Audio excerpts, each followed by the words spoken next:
ओम शांति। शुभ दीपावली। इस वर्ष फिर दीपावली आई है हमें याद दिलाने कि रात का अंधेरा बहुत घना है, परंतु आप तो दिया जला लो ना। मनुष्य जीवन के लिए कहते हैं कि ये जीवन एक ऐसे मकान के समान है जिसकी खिड़कियों में रंगीन कांच लगे हों। रंगीन कांच की बहुत सुंदर खिड़कियां होती हैं, अलग अलग डिजाइन होते हैं उसमें, और खूबसूरत तो लगते हैं, लेकिन उनकी असली सुंदरता तब दिखाई देती है जब बाहर अंधेरा हो, रात हो और मकान के अंदर प्रकाश हो, जो उन खिड़कियों से बाहर निकलकर बहुत ही सुंदर दिखाई देता है। तो मनुष्य जीवन की सुंदरता भी तब है जब बाहर भले कितनी भी कठिनाइयां हो, अंधेरा हो रात का, लेकिन मनुष्य के अंदर दीपक जग रहा है, उजाला है, तो मनुष्य जीवन की सुंदरता है। तो इसीलिए ये दीपक हमें याद दिलाता है, सिर्फ दिवाली के दिन नहीं, हर रोज भारतीय संस्कृति है कि संध्या आरती के समय दीपक जगाकर लोग प्रार्थना करते हैं, शुभम करोति कल्याणम आरोग्यम धन संपदा शत्रु बुद्धि विनाशाय दीपक ज्योति नमोस्तुते। कि दीप की ज्योति को नमस्कार करते हैं कि शत्रु बुद्धि का नाश हो जाए। अर्थात हमारी अगर किसी के प्रति शत्रुता है या दूसरे किसी की हमारे प्रति शत्रु भावना है तो वो समाप्त हो जाए। और सबसे बड़ी शत्रु जो हमारे भीतर है, हमारे ही मनोविकार, उनका नाश हो जाए तो जीवन में सुख, शांति, समृद्धि, आरोग्य सब कुछ प्राप्त हो जाए। तो ये ज्योति देखिए कितना सुंदर हमें सिखा रही है कि ज्योति की तरह ऊपर की ओर बढ़ते रहो, अंधेरे की परवाह नहीं करो, लेकिन अपने ऊपर ध्यान रखो, खुद चमकते रहो। उसके लिए बराबर घी डालते रहो, ज्ञान का घी कहिए, और हवाओं से अपनी संभाल करो। बाहर की जो हवाएं चलती हैं, पर चिंतन की, पर दर्शन की, हम दूसरे को देखते रहते हैं, कौन क्या कर रहा है, कौन क्या कह रहा है, जिससे हम अपनी उन्नति में बाधा डालते हैं। तो उन हवाओं से अपने आप को बचा कर रखो और चमकते रहो, प्रकाश फैलाते रहो। तो ये दिवाली का दीपक जो है वो हमें सिखा रहा है। वैसे भी दीपावली ये कार्तिक महीने के त्रयोदशी यानी 13वें दिन आरंभ होती है, जबकि ऋतुओं के अनुसार सर्दी का महीना शुरू हो गया है।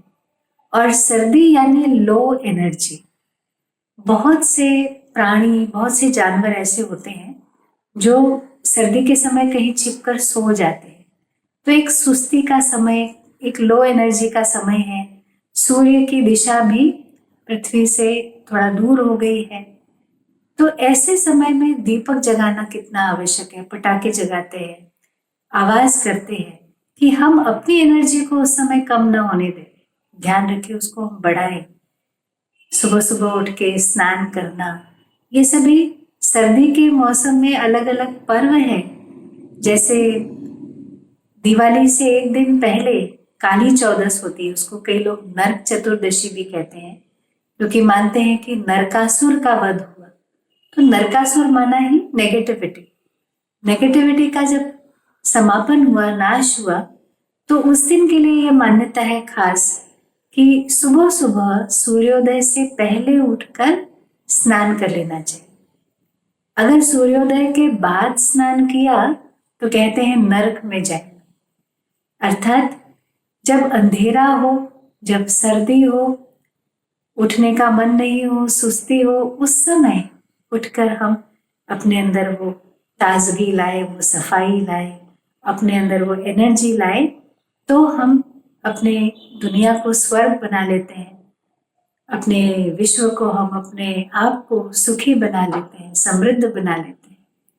तो इस प्रकार से एक एक प्रतीक बहुत सुंदर बना हुआ है दीपावली का।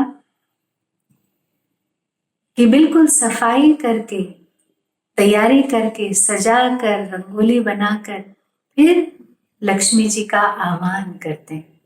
क्योंकि श्री लक्ष्मी, श्री यानी श्रेष्ठ, लक्ष्मी यानी लक्षणों से भरपूर, तो अच्छे अच्छे गुणों से जो भरपूर वो लक्ष्मी जहाँ होती है वहां समृद्धि होती है।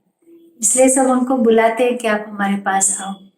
तो ये सिर्फ अपने घर में नहीं बुला रहे हैं, अपने अंदर हम अपने अच्छे गुणों को, अपनी दिव्यता को बुलाते हैं, उनका आह्वान करते हैं। अपने देवत्व को जब हम जगाते हैं तो हम अपने जीवन में सुख शांति की नींव बना रहे हैं, हम आधार बना रहे हैं।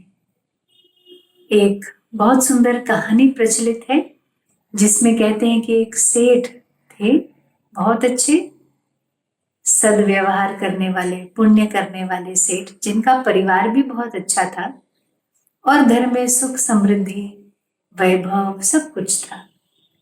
तो एक दिन उन सेठ ने देखा कि एक बहुत सुंदर दिव्य देवी जैसी एक मूर्ति उनके घर से बाहर निकल रही।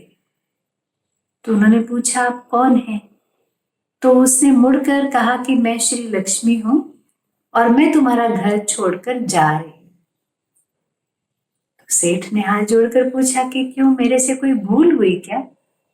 तो श्री लक्ष्मी ने कहा, नहीं, भूल तो तुमसे नहीं हुई है, लेकिन बस मैं बहुत साल से यहीं पर रहती हूँ, अब मुझे और कहीं जाना है, इसलिए मैं जा रही हूँ। और जैसे ही मैं तुम्हारे घर से बाहर जाऊंगी तो यहाँ पर दारिद्र्य आ जाएगा। तो सेठ ने फिर हाथ जोड़कर विनती की कि हे देवी, आप हमें छोड़ के नहीं जाइए। तो देवी ने कहा, नहीं, मैंने तो जाने का मन बना लिया है, इसलिए मैं जा रही हूँ, पर तुम हो बहुत भले, इसलिए तुम मुझसे और कुछ मांग सकते हो, पर मुझे रुकने के लिए नहीं कहना, और कुछ मेरे से ले लो भले। तो सेठ ने बड़ी विनम्रता से कहा कि ठीक है देवी, आप अगर नहीं रुकेंगी तो जैसी आपकी इच्छा, लेकिन बस एक वरदान देना, एक आशीर्वाद देना हमें कि हमारे घर में जो प्रेम प्यार है सबका, वो हमेशा बना रहे। देवी ने तथास्तु कहा और चली गई। और जैसे ही वो बाहर गई तो सेठ ने देखा एक दुबला पतला व्यक्ति गंदी सी फटी हुई धोती पहना हुआ उनके घर में प्रवेश हुआ और कहीं अंदर जाके गुम हो गया। सेठ जी समझ गए कि ये दारिद्र्य आया है, क्योंकि बस तुरंत ही उनके पास खबर आई कि उनका अनाज से भरा हुआ ट्रक कहीं जा रहा था, वो एक्सीडेंट हो गया, उनकी फैक्ट्रीज में आग लग गई है और बहुत सारा नुकसान होना आरंभ हो गया। सेठ जी शांत रहे, क्योंकि उन्हें तो मालूम था कि ये सब क्यों हो रहा है। तो बहुत ही अभी उनका धन कम हो गया था और बिल्कुल कम में ही वो काम चला रहे थे, उनका परिवार चल रहा था। कहाँ तो उनके घर में रोज दिवाली की तरह पकवान बनते थे, तो अब बहुत ही सादा दाल रोटी से उनको काम चलाना पड़ता था। तो एक दिन इसी प्रकार से उनके घर में भोजन बन रहा था, दाल और रोटी, और उनके घर की सभी माताएं मिलकर भोजन बना रही थी। तो दाल चढ़ाई हुई थी चूल्हे पर, उसमें उनकी जो पत्नी थी उन्होंने आके नमक डाल दिया और दूसरे किसी काम में लग गई। फिर एक बहू आई, उसने भी उस दाल में नमक डाल दिया और अन्य किसी काम में लग गई। दूसरी बहू आई, उसने सोचा कि मैं इसमें थोड़ा नमक डाल दूं। सब मिलकर भोजन बना रहे थे तो 4-5 लोगों ने उसी दाल के अंदर नमक डाल दिया। और फिर सेठ जी बैठे भोजन करने तो देखा कि दाल तो एकदम जहर नमकीन इतनी हो गई है, खाई नहीं जा रही। पर सेठ जानते थे कि ये दाल अगर मैं न खाऊं तो और कुछ है भी नहीं जो बन सकता है अभी, इसलिए उन्होंने चुपचाप शांति से दाल खा ली, भोजन कर लिया। फिर एक बेटा आया भोजन करने के लिए, उसने भी जब चखा, देखा इतना नमक है, तो सोचा पिताजी ने कैसे खाया होगा, कुछ तो बोले नहीं, चलो मैं भी खा लेता हूँ। ऐसे करके उसने भी खा लिया। दूसरा बेटा आया, तीसरा बेटा आया, सब यही सोच कर कि अरे मेरे से पहले जिन्होंने खाया उन्होंने अगर शांति से खा लिया तो मैं भी खा लेता हूं। फिर सभी घर की माताएं बैठी भोजन करने, उन्होंने भी चखा। उन्होंने सोचा कि अरे कोई कुछ बोला नहीं, कैसे खाया होगा, तो फिर उन्होंने भी खा लिया। ऐसे करके भोजन सबका पूरा हुआ, सब समेट लिया गया। तब उन्होंने देखा कि उनके घर से वही एक दुबला पतला सा व्यक्ति बहुत तेज गति से बाहर भाग के जा रहा है और ये कह रहा है कि अब तो इस घर में मैं रह ही नहीं सकता हूं, मेरा दम घुट गया। इस घर में इतना प्यार है, मैंने तो कभी ऐसा प्यार देखा ही नहीं, मुझे चाहिए नहीं, मैं जा रहा हूं। और जैसे ही वो बाहर गया तो श्री लक्ष्मी जी का फिर आगमन हुआ और लक्ष्मी ने कहा कि यहाँ तो दारिद्र्य रहने के लिए तैयार ही नहीं है, तो इसलिए आज से मैं ही यहाँ पर वास करूं। तो ये कितनी सुंदर एक कहानी है जो हमें बताती है कि आत्मा का दीपक जब जगता है, लक्ष्मी भी तभी आती है जब हमारा सबका आपस में वो स्नेह प्यार हो। क्योंकि दीपावली में एक दीपक नहीं होता है, बहुत सारे दीपक, दीपकों की माला, वो है दीपमाला। तो सबका आपस में ऐसा स्नेह हो, सबका दीपक जगा हुआ हो, वही तो दिवाली है। एक से तो बनती नहीं है, सब में वो यूनिटी हो। तो दीपावली जो है ये हमें गा गा के सुना रही है, जोत से जोत जगाते रहो, प्रेम की गंगा बहाते चलो। लेकिन ये प्रेम जो है ये एक बहुत ही मिसअंडरस्टूड वर्ड है, बहुत ही इसके बारे में गलत धारणा है। क्योंकि बहुत से लोग प्रेम को मोह समझ लेते हैं या प्रेम को काम वासना समझ लेते हैं। मोह और प्रेम, काम वासना और प्रेम में इतना अंतर है जैसे रात और दिन का अंतर। एक है मनोविकार, दूसरा है दिव्य गुण। एक में आसुरी भावनाएं हैं, दूसरी में देवत्व है। जहां पर मोह होता है तो कहते हैं मोह और प्रेम में क्या अंतर है कि आपने एक सुंदर फूल देखा, बहुत सुंदर फूल लगा, उसको तोड़ लिया क्योंकि वो आप अपने पास रखना चाहते हैं, वो है मोह। और वो सुंदर फूल देखा आपने, प्रेम आया उस फूल के प्रति, उसको आपने पानी दिया, तो वो है प्रेम। तो प्रेम जो है वो जगाता है, वो शक्ति भरता है। ऐसे ही काम वासना जो है, कामना यानी इच्छा, तो उसमें सदा लेने की भावना होगी, डिमांड्स होंगी जो कभी खत्म ही नहीं होगी। एक डिमांड पूरी हुई तो दूसरी, ये चाहिए वो चाहिए, वस्तुओं के प्रति कामना हो या व्यक्ति के प्रति कामना हो, देह के प्रति कामना हो, तो ये मूलभूत लेने की भावना है। और प्रेम यानी सदा देना, बिना कुछ उसका रिटर्न मांगे, बिना किसी स्वार्थ के देते रहना, वो है प्रेम। और इसीलिए प्रेम का वास्तव में इस देह से कुछ लेना देना ही नहीं है। प्रेम तो वो ज्योति है, देह तो माटी है। तो माटी से अलग जिसका देह भान हो या जिसका देह का अभिमान हो, दूसरे के देह की तरफ जो देखता हो, वो है काम, वो है नीचे गिराने वाला। और प्रेम, प्रेम है ऊंचा उठाने वाला, वो आत्मा से संबंधित है क्योंकि वो आत्मा का गुण है। और जब आत्माओं में भी वो गुण क्षीण हो जाता है तो वो परमात्मा है बड़ा दीपक जो आकर सभी की ज्योति जगाने वाले। इसलिए दीपावली में एक बड़ा दीपक सबसे पहले जगाते हैं, जिससे ही सारी बत्तियों को, सारे दीपकों को जगाया जाता है।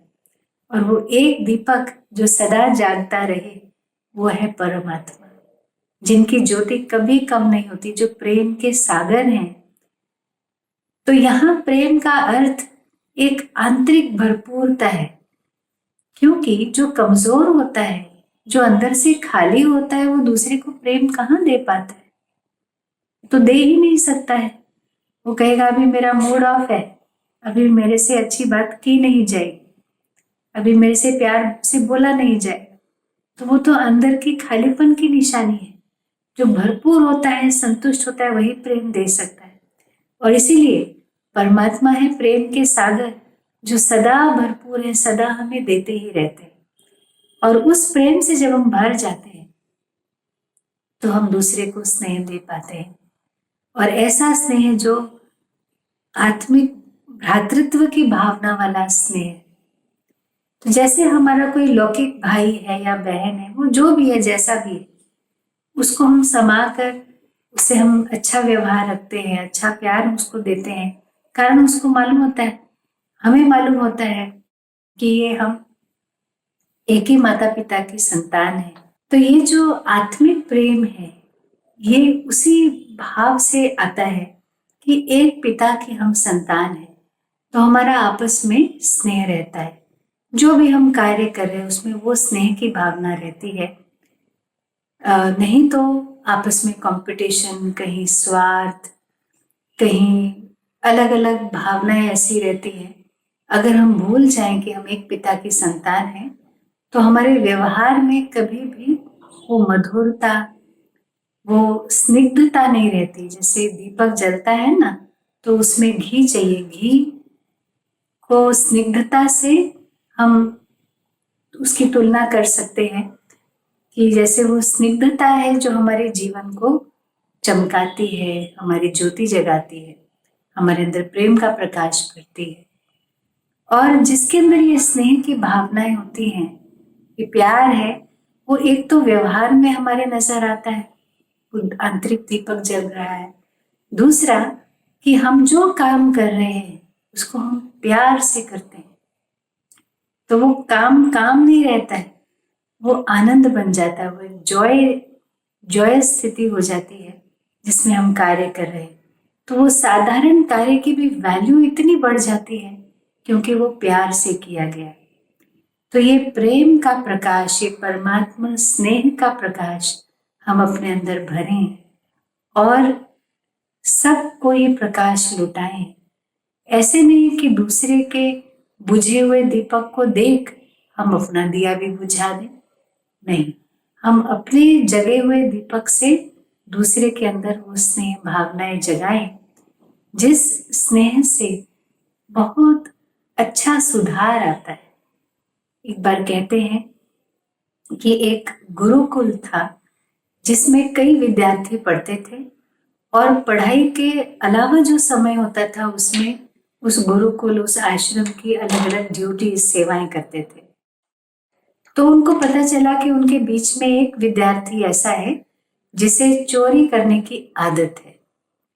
तो उन्होंने अपने गुरु के पास जाकर उसकी कंप्लेन की कि ये जो है, इसको चोरी करने की बहुत आदत है। पर देखा कि गुरु ने कुछ उसका रिएक्शन नहीं दिया, कुछ बोला भी नहीं, ध्यान ही नहीं दिया। दूसरे दिन फिर उन विद्यार्थियों ने याद दिलाया कि आपको हमने कल बताया था इसकी ऐसी आदत है। तो देखा आज भी गुरु ने उसके लिए कुछ ध्यान नहीं दिया, दूसरी कुछ बात में लगे रहे। तो फिर सभी शिष्यों ने सोचा कि ऐसे कैसे चलेगा, हमारे बीच में एक चोर है और गुरु उनको कुछ कहते ही नहीं है। तो एक मछली से तो सारा तालाब खराब हो जाता है, तो हमारे सारे गुरुकुल का नाम बदनाम हो जाएगा। ऐसा एक चोरी करने वाला अगर विद्यार्थी होगा तो हमें कुछ करना चाहिए। ऐसा सोचकर सभी मिलकर गए गुरु के पास और कहने लगे कि आपको तो हमने कितनी बार बताया ये ऐसा है, पर आपने उसको कुछ डांटा नहीं, कुछ बोला नहीं, कोई सजा नहीं दी, तो हमें तो ये बात बिल्कुल पसंद नहीं है। हम आपके सामने निवेदन करते हैं कि इस स्टूडेंट को यहाँ गुरुकुल से आप बाहर कर दीजिए, निकाल दीजिए, क्योंकि ऐसे स्टूडेंट के साथ हम नहीं पढ़ सकते। तो गुरु ने कहा कि इसको तो मैं नहीं निकाल सकता हूँ। तो वो शिष्य बोले, अच्छा अगर आप इसको नहीं निकालेंगे तो हम सब इस गुरुकुल को छोड़कर जा रहे हैं। तो गुरु ने कहा कि अगर आप समझते हैं कि आपको यहाँ नहीं रहना है, दूसरे कहीं गुरुकुल में जाना है तो आप जा सकते हैं, लेकिन इस एक शिष्य को तो मैं नहीं छोड़ सकता हूँ। तो सबको बड़ा आश्चर्य हुआ कि हम सब इतने सही और आप हमारी बात सुन नहीं रहे हैं, और ये एक गलत है इसका आप साथ दे रहे हैं। तो गुरु ने कहा, देखो शिष्यों, आप सभी तो बहुत सही हैं और आपके अंदर सही और गलत की इतनी अच्छी पहचान है, जिस कारण से आप इस गुरुकुल को छोड़कर किसी और सही स्थान में जाने का सोच रहे। लेकिन ये बेचारा तो इतना भी नहीं समझता है कि सही क्या है गलत क्या है, उसको अंतर नहीं मालूम। तो इस कारण से मेरा कर्तव्य है कि इसको वो सही गलत की पहचान दिलाने के लिए मैं उसको यहीं पे रखकर पढ़ाऊं और इसको योग्य बनाऊं, ये कर्तव्य बनता है मेरा। तो जब ये बात सुनी उस शिष्य ने, जिसके बारे में चर्चा हो रही थी, तो उसने उसी दिन गांठ बांध ली कि आगे से वो कभी चोरी नहीं करेगा। और अन्य जो शिष्य थे वो भी सुनकर बड़े लज्जित हुए कि अगर हम सही हैं तो हमारा कार्य है दूसरे को सहयोग देना सही होने के लिए, न कि उसको रिजेक्ट कर देना, उसको अलग कर देना। देखिए, जब कोई गलत होता है हम उसको सुधारने के लिए सोचते हैं कि डांटा जाए उसको, लेकिन देखते हैं कि डांटने से तो उसकी कमजोरी और कमजोरी हो जाती है, उसके अंदर उसकी एनर्जी और कम हो जाती है। लेकिन सुधार करने के लिए तो उसको शक्ति की आवश्यकता है। तो यदि उसको स्नेह दिया जाए, ऐसा सच्चा स्नेह, तो उसके अंदर सुधार करने की ताकत आएगी और वो सुधर सकता है, न कि डांटने से। तो इसीलिए प्रेम की ऐसी सच्ची ज्योति जगाकर हम अपने घर में, अपने विश्व में एक बार फिर उजाला करें, सच्ची दीपावली मनाएं। ऐसे ही आप सभी को बहुत बहुत शुभकामनाएं। ओम शांति। आइए इस दिवाली संस्कार परिवर्तन का उत्सव मनाएं।